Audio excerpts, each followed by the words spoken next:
विशेषकर देश के युवाओं के लिए एक प्रेरणा पुंज है। निर्भीकता उनके स्वभाव में कूट-कूट कर भरी थी। देश के लिए फांसी के फंदे पर झूलने से पहले भगत सिंह जी ने अंग्रेजों को एक पत्र भी लिखा था। उन्होंने कहा था कि मैं चाहता हूं कि आप मुझे और मेरे साथियों से युद्ध बंदी जैसा व्यवहार करें। इसलिए हमारी जान फांसी से नहीं, सीधा गोली मारकर ली जाए। यह उनके अदम्य साहस का प्रमाण है। भगत सिंह जी लोगों की पीड़ा के प्रति भी बहुत संवेदनशील थे और उनकी मदद में हमेशा आगे रहते थे। मैं शहीद भगत सिंह जी को आदरपूर्वक श्रद्धांजलि अर्पित करता हूँ। साथियों, आज लता मंगेशकर की भी जयंती है। भारतीय संस्कृति और संगीत में रुचि रखने वाला कोई भी उनके गीतों को सुनकर अभिभूत हुए बिना नहीं रह सकता। उनके गीतों में वो सब कुछ है जो मानवीय संवेदनाओं को झकझोरता है। उन्होंने देशभक्ति के जो गीत गाए, उन गीतों ने लोगों को बहुत प्रेरित किया।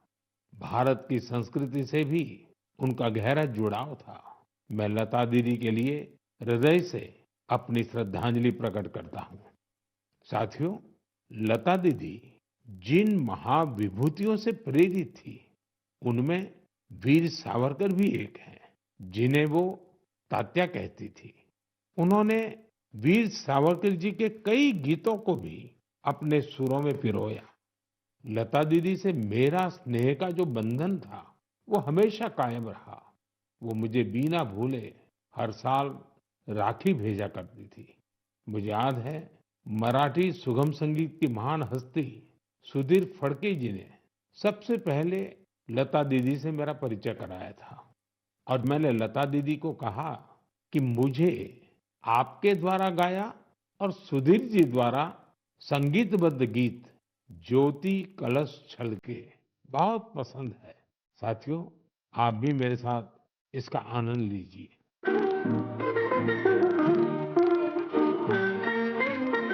ज्योति कलश छलके।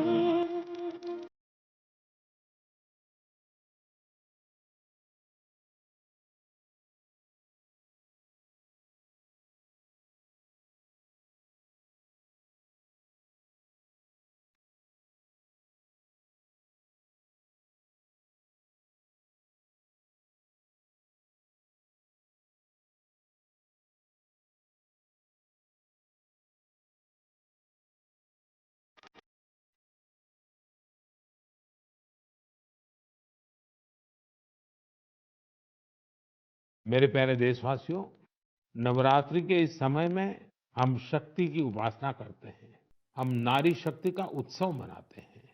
बिजनेस से लेकर स्पोर्ट्स तक और एजुकेशन से लेकर साइंस तक, आप किसी भी क्षेत्र को लीजिए, देश की बेटियां हर जगह अपना परचम लहरा रही हैं। आज वे ऐसी चुनौतियों के भी पार कर रही हैं जिनकी कल्पना तक मुश्किल है। अगर मैं आपसे ये सवाल करूं, क्या आप समंदर में लगातार 8 महीने रह सकते हैं?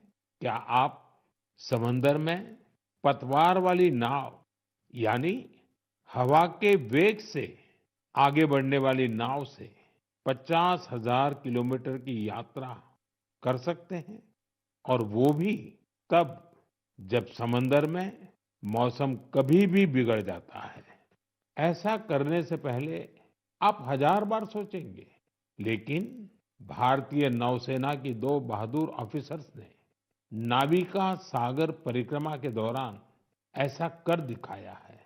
उन्होंने दिखाया है कि साहस और दृढ़ संकल्प होता क्या है। आज मैं मन की बात के श्रोताओं को इन 2 जाबाज ऑफिसर से मिलवाना चाहता हूँ। एक है लेफ्टिनेंट कमांडर दिलना और दूसरी हैं लेफ्टिनेंट कमांडर रूपा। ये दोनों ऑफिसर्स हमारे साथ फोन लाइन पर जुड़ी हुई हैं। हेलो। Hello sir. नमस्कार जी। नमस्कार सर। तो मेरे साथ लेफ्टिनेंट कमांडर दिलना और लेफ्टिनेंट कमांडर रूपा दोनों हैं आप साथ में? जी सर, दोनों है। चलिए आप दोनों को नमस्कारम और वणक्कम। वणक्कम सर। नमस्कारम सर। अच्छा, सबसे पहले तो देशवासी सुनना चाहते हैं आप दोनों के बारे में। आप जरा बताइए। सर मैं लेफ्टिनेंट कमांडर दिलना हूँ और मैं इंडियन नेवी में लॉजिस्टिक्स कैडर से हूँ सर। मैं नेवी में 2014 में कमीशन हुई थी सर और मैं केरला में कोझिकोड से हूँ। सर मेरा फादर आर्मी में थे और मेरा मदर हाउसवाइफ है। मेरा हस्बैंड भी इंडियन नेवी में ऑफिसर है सर और मेरा सिस्टर एनसीसी में नौकरी करती है। जय हिंद सर, मैं लेफ्टिनेंट कमांडर रूपा हूँ और मैं navy 2017 naval armament inspection cadre में ज्वाइन किया है और मेरे फादर तमिलनाडु से है और मेरे मदर पौंडीचेरी से है। मेरे फादर एयरफोर्स में थे सर। एक्चुअली डिफेंस ज्वाइन करने के लिए मुझे उनसे ही प्रेरणा मिली और मेरी मदर होम मेकर थी। अच्छा दिलना और रूपा, आपसे मैं जानना चाहूंगा कि आपकी जो सागर परिक्रमा में आपका एक्सपीरियंस देश सुनना चाहता है। और मैं पक्का मानता हूँ ये कोई सरल काम नहीं है, कई कठिनाइयां आई होगी, बहुत मुश्किलें आपको पार करनी पड़ी होगी। जी सर, मैं आपको ये बोलना चाहती हूँ कि लाइफ में सर एक बार हमें ऐसा मौका मिलता है जो हमारी जिंदगी बदल देती है सर। और ये सर्कम नेविगेशन वो हमारे लिए ऐसी एक अपॉर्चुनिटी थी जो इंडियन नेवी और इंडियन गवर्नमेंट ने हमें दिया है। और इस एक्सपेडिशन में हम लगभग 47,500 किलोमीटर सेल किया सर। हमने 2 अक्टूबर 2024 को निकला गोवा से और 29 मई 2025 को वापस आया। और इस एक्सपेडिशन हमें कंप्लीट करने के लिए 238 डेज लगे सर। और 238 डेज हम सिर्फ दोनों थे सर इस बोट पे। हम्म। और सर एक्सपेडिशन के लिए हमने 3 साल की तैयारी की, नेविगेशन से लेके कम्युनिकेशन, इमरजेंसी डिवाइसेस को कैसे ऑपरेट करना, डाइविंग कैसे करते हैं और बोट में कुछ भी तरह की इमरजेंसी हो जैसे मेडिकल इमरजेंसी से हो कैसे मैनेज करना, ये सब के बारे में हमें इंडियन नेवी ने ट्रेनिंग दिया सर। और इस यात्रा में सबसे मेमोरेबल मोमेंट में बोलना चाहती हूँ सर कि हमने भारत की झंडा पॉइंट नीमो पर लहराया सर। सर पॉइंट नीमो दुनिया की सबसे रिमोटेस्ट लोकेशन पे है सर। वहाँ से सबसे पास कोई इंसान है तो वो इंटरनेशनल स्पेस स्टेशन में है। और वहाँ पे एक सेल बोट में पहुंचने वाला पहला भारतीय और पहला एशियन और दुनिया के पहला इंसान हम बने सर। और ये हमारे लिए गर्व की बात है सर। वाह, बहुत बहुत बधाई आपको। Thank you sir. आपके साथी भी कुछ कहना चाहते हो? सर मैं ये कहना चाहती हूँ कि ये सेल बोट से ये दुनिया का सर्कम नेविगेशन जो किया है उनका नंबर माउंट एवरेस्ट पहुंचने वाला के नंबर से बहुत कम है। और एक्चुअली जो सेल बोट से अकेले जो सर्कम नेविगेशन करते हैं उनके नंबर जो स्पेस में गए हैं उनके नंबर से भी बहुत कम है। अच्छा, इतनी कॉम्प्लेक्स जर्नी के लिए बहुत टीम वर्क की जरूरत होती है और वहां तो टीम में आप 2 ही ऑफिसर थे। आप लोगों ने कैसे मैनेज किया इसको? जी सर, ऐसे यात्रा के लिए हम दोनों को एक साथ मेहनत करना पड़ता था। और जैसे लेफ्टिनेंट कमांडर दिलना ने बोला, ये अचीव करने के लिए सिर्फ दोनों था बोट पे। और हम बोट रिपेयरर थी, इंजन मैकेनिक थी, sail maker, medical assistant, cook, cleaner, diver, navigator और सब कुछ एक साथ बनना पड़ता था। और ये हमको अचीव करने के लिए इंडियन नेवी का बड़ा कंट्रीब्यूशन था और हमको हर तरह की ट्रेनिंग दिया है। एक्चुअली सर हम 4 साल से साथ सेल कर रहे हैं तो एक दूसरे की स्ट्रेंथ और वीकनेस हम अच्छी तरह से जानते हैं। इसलिए हम सबको कहते हैं कि हमारे बोट पर एक इक्विपमेंट थी जो कभी फेल नहीं हुआ, वो हम दोनों का टीम वर्क था। अच्छा, जब मौसम खराब होता था, क्योंकि ये समुद्री दुनिया तो ऐसी ही है जहाँ मौसम का कोई ठिकाना नहीं, तो आप उस सिचुएशन को कैसे हैंडल करते थे?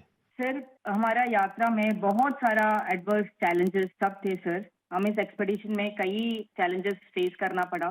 स्पेशली सर सदर्न ओशन में हमेशा मौसम बुरा होता है, हमें 3 तूफानों को भी फेस करना पड़ा। और सर हमारा बोट सिर्फ 17 मीटर का है और लेंथ में उसका विड्थ है सिर्फ 5 मीटर। तो कभी कभी कुछ लहरें आती थी जो 3 स्टोरी बिल्डिंग से भी बड़ी थी सर। और हमने बहुत ज्यादा गर्मी और बहुत ज्यादा सर्दी दोनों फेस किया है हमारे जर्नी में। अंटार्कटिका में सर जब हम सेल कर रहे थे, हमारा टेम्परेचर 1 डिग्री सेल्सियस और 90 किलोमीटर पर आवर का हवा दोनों एक साथ हमको सामना करना पड़ा था। और हमने ठंड से बचने के लिए 6 to 7 लेयर कपड़े एक साथ पहनते थे और पूरा सदर्न ओशन हमने ऐसी 7 लेयर ऑफ क्लोथिंग से किया सर। एंड कभी-कभी हम गैस स्टोव लेके हमारा हाथ को गर्म करते थे सर। और कभी ऐसे सिचुएशंस भी होते हैं जब हवा बिल्कुल नहीं होता है और हम सेल्स पूरा नीचे करके हम ड्रिफ्ट होते रहते हैं। और ऐसे वाले सिचुएशन में एक्चुअली सर हमारा पेशेंस टेस्ट होता है।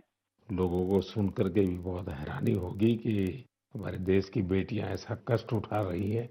अच्छा, इस परिक्रमा के दौरान आप अलग-अलग देशों में रुकती भी रही। वहाँ क्या एक्सपीरियंस होता था जब भारत की 2 बेटियों को लोग देखते होंगे तो उनके मन में बहुत सारी बातें रहती होंगी?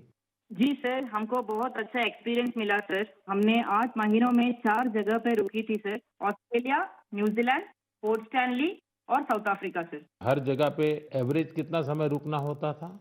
सर हमने 14 डेज स्टे किया सर, एक जगह पे। एक जगह पे 14 डेज। Correct sir. और सर हमने दुनिया के हर कोने में भारतीय को देखे सर। वो भी बहुत एक्टिव और बहुत कॉन्फिडेंस के साथ भारत का नाम रोशन कर रहे हैं। और हमको ऐसे लगा कि हमारा जो सक्सेस है सर, वो अपना भी सक्सेस समझते थे।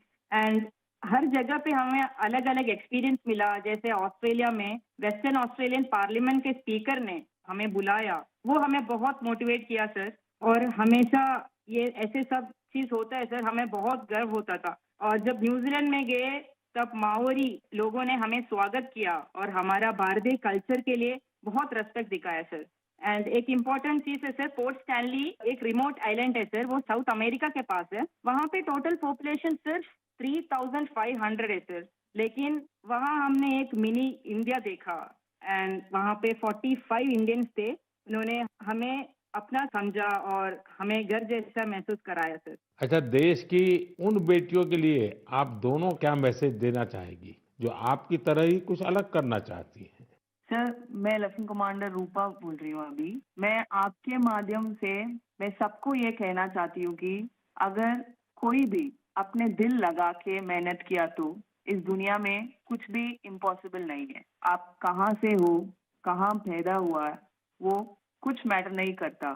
सर ये हम दोनों का इच्छा है कि भारत की युवा और महिलाएं बड़े-बड़े सपना देखें और फ्यूचर में और गर्ल्स और वुमेन डिफेंस में, स्पोर्ट्स में, एडवेंचर में शामिल होके देश का नाम रोशन करें।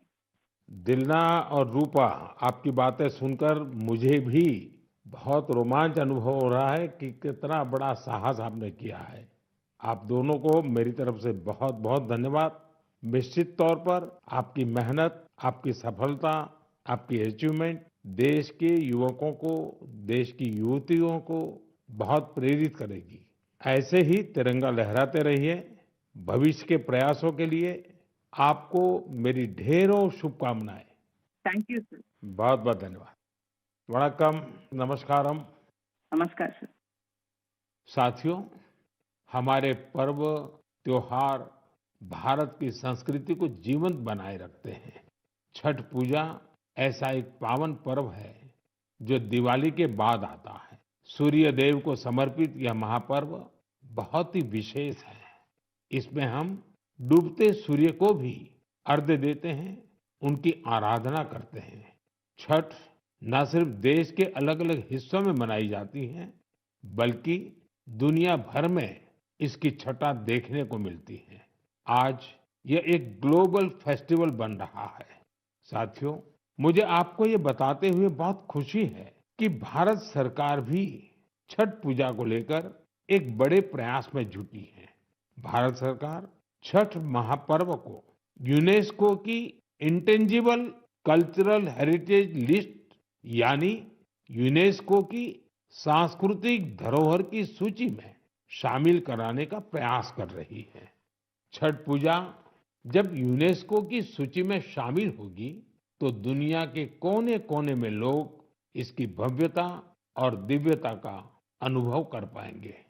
साथियों, कुछ समय पहले भारत सरकार के ऐसे ही प्रयासों से कोलकाता की दुर्गा पूजा भी यूनेस्को की इस लिस्ट का हिस्सा बनी है। हम अपने सांस्कृतिक आयोजनों को ऐसे ही वैश्विक पहचान दिलाएंगे तो दुनिया भी उनके बारे में जानेगी, समझेगी, उनमें शामिल होने के लिए आगे आएगी। साथियों, 2 अक्टूबर को गांधी जयंती है। गांधी जी ने हमेशा स्वदेशी को अपनाने पर बल दिया और उनमें खादी सबसे प्रमुख थी। दुर्भाग्य से आजादी के बाद खादी की रौनक कुछ फीकी पड़ती जा रही थी, लेकिन बीते 11 साल में खादी के प्रति देश के लोगों का आकर्षण बहुत बढ़ गया है। पिछले कुछ वर्षों में खादी की बिक्री में बहुत तेजी देखी गई है। मैं आप सभी से आग्रह करता हूं कि 2 अक्टूबर को कोई न कोई खादी प्रोडक्ट जरूर खरीदें। गर्व से कहें, ये स्वदेशी है। इसे सोशल मीडिया पर हैशटैग वोकल फॉर लोकल के साथ शेयर भी करें। साथियों, खादी की तरह ही हमारे हैंडलूम और हैंडीक्राफ्ट सेक्टर में भी काफी बदलाव देखने को मिल रहा है। आज हमारे देश में ऐसे कई उदाहरण सामने आ रहे हैं जो बताते हैं कि अगर परंपरा और इनोवेशन को एक साथ जोड़ दिया जाए तो अद्भुत परिणाम मिल सकते हैं। जैसे एक उदाहरण तमिलनाडु के याज नेचुरल्स का है। यहाँ अशोक जगदीशन जी और प्रेम साल्वाराज जी ने कॉरपोरेट नौकरी छोड़ एक नई पहल की।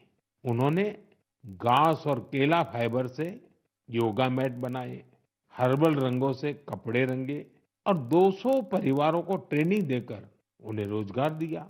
झारखंड के आशीष सत्यव्रत साहू जी ने जोहार ग्राम ब्रांड के जरिए आदिवासी बुनाई और परिधानों को ग्लोबल रैंप तक पहुंचाया है। उनके प्रयासों से आज झारखंड की सांस्कृतिक धरोहर को दूसरे देशों के लोग भी जानने लगे हैं। बिहार के मधुबनी जिले की स्वीटी कुमारी जी ने उन्होंने भी संकल्प क्रिएशन शुरू किया है।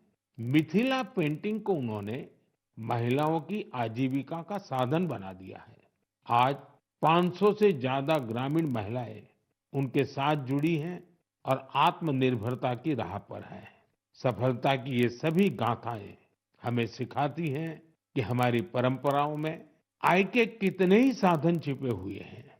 अगर इरादा पक्का हो तो सफलता हमसे दूर नहीं जा सकती। मेरे प्यारे देशवासियों, अगले कुछ ही दिनों में हम विजयादशमी मनाने वाले हैं। इस बार विजयादशमी एक और वजह से बहुत विशेष है। इसी दिन राष्ट्रीय स्वयंसेवक संघ की स्थापना के 100 वर्ष हो रहे हैं। एक शताब्दी की ये यात्रा जितनी अद्भुत है, अभूतपूर्व है, उतनी ही प्रेरक है। आज से 100 साल पहले जब राष्ट्रीय स्वयंसेवक संघ की स्थापना हुई थी, तब देश सदियों से गुलामी की जंजीरों में बंधा था। सदियों की इस गुलामी ने हमारे स्वाभिमान और आत्मविश्वास को गहरी चोट पहुंचाई थी। विश्व की सबसे प्राचीन सभ्यता के सामने पहचान का संकट खड़ा किया जा रहा था। देशवासी हीन भावना का शिकार होने लगे थे। इसलिए देश की आजादी के साथ साथ ये भी महत्वपूर्ण था कि देश वैचारिक गुलामी से भी आजाद हो। ऐसे में परम पूज्य डॉक्टर हेडगेवार जी ने इस विषय में मंथन करना शुरू किया और फिर इसी भगीरथ कार्य के लिए उन्होंने 1925 में विजयादशमी के पावन अवसर पर राष्ट्रीय स्वयंसेवक संघ की स्थापना की। डॉक्टर साहब के जाने के बाद परम पूज्य गुरु जी ने राष्ट्र सेवा के इस महायज्ञ को आगे बढ़ाया। परम पूज्य गुरु जी कहा करते थे, राष्ट्राय स्वाहा इदम राष्ट्राय इदम न मम। यानी ये मेरा नहीं है, ये राष्ट्र का है। इसमें स्वार्थ से ऊपर उठकर राष्ट्र के लिए समर्पण का भाव रखने की प्रेरणा है। गुरुजी गोलवलकर जी के इस वाक्य ने लाखों स्वयंसेवकों को त्याग और सेवा की राह दिखाई। त्याग और सेवा की भावना और अनुशासन की सीख, यही संघ की सच्ची ताकत है। आज आज से 100 वर्ष से बिना थके, बिना रुके राष्ट्र सेवा के कार्य में लगा हुआ है। इसलिए हम देखते हैं देश में कहीं भी प्राकृतिक आपदाएं, आरएसएस के स्वयंसेवक सबसे पहले वहां पहुंच जाते हैं। लाखों लाख स्वयंसेवकों के जीवन के हर कर्म, हर प्रयास में राष्ट्र प्रथम, नेशन फर्स्ट की यह भावना हमेशा सर्वोपरि रहती है। मैं राष्ट्र सेवा के महायज्ञ में स्वयं को समर्पित कर रहे प्रत्येक स्वयंसेवक को अपनी शुभकामनाएं अर्पित करता हूं। मेरे प्यारे देशवासियों, अगले महीने 7 अक्टूबर को महर्षि वाल्मीकि जयंती है। हम सब जानते हैं महर्षि वाल्मीकि भारतीय संस्कृति के कितने बड़े आधार है।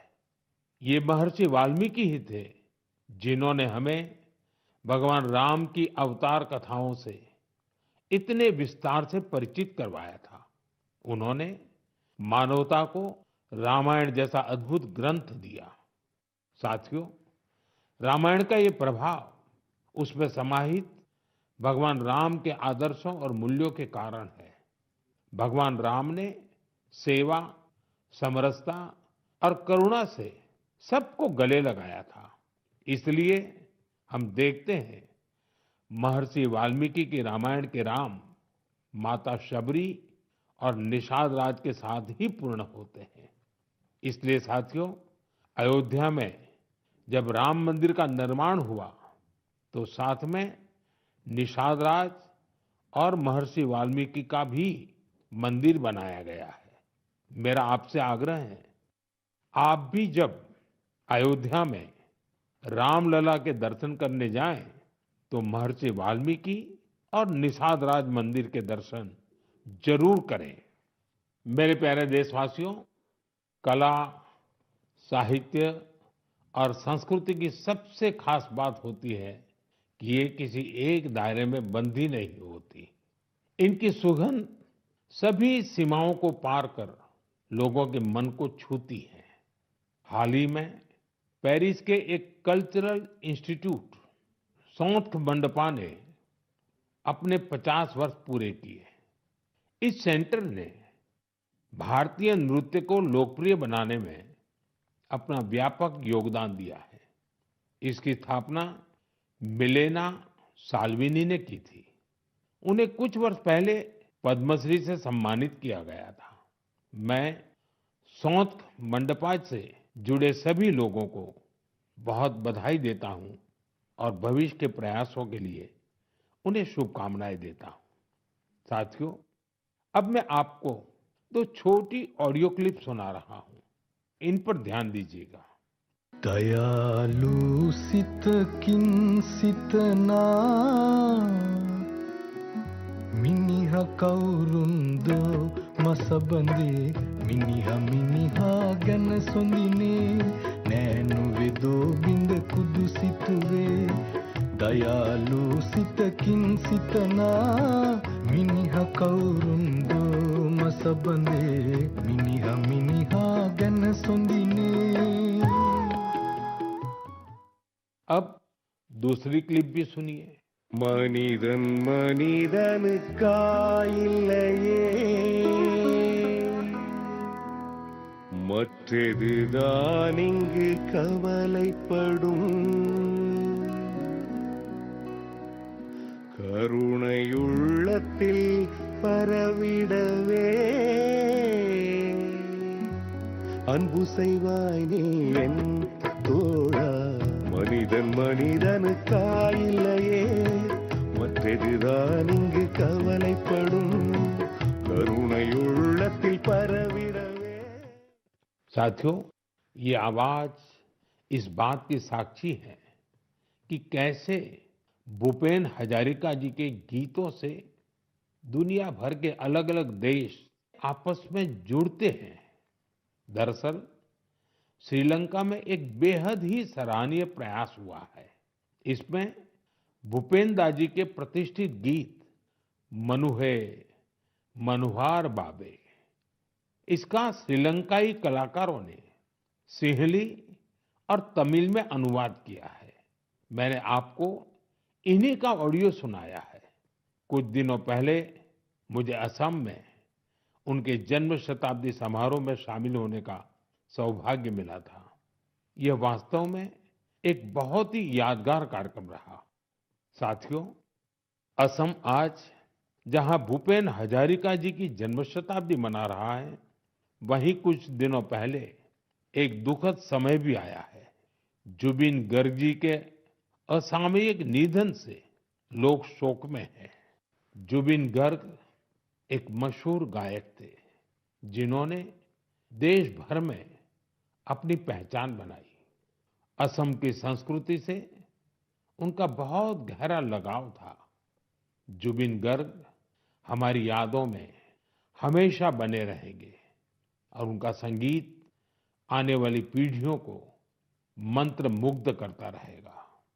जुबिन गार्ग आसिल अहोमोर हमोस कृतिर उज्ज्वल रत्नो जनोतार हृदयोत तेयो हृदय जियाय थाकीबो। साथियों, कुछ दिन पहले हमारे देश ने एक महान विचारक और चिंतक एस.एल. भैरप्पा जी को भी खो दिया है। मेरा भैरप्पा जी से व्यक्तिगत संपर्क भी रहा और हमारे बीच कई मौकों पर अलग-अलग विषयों पर गहन बातचीत भी हुई।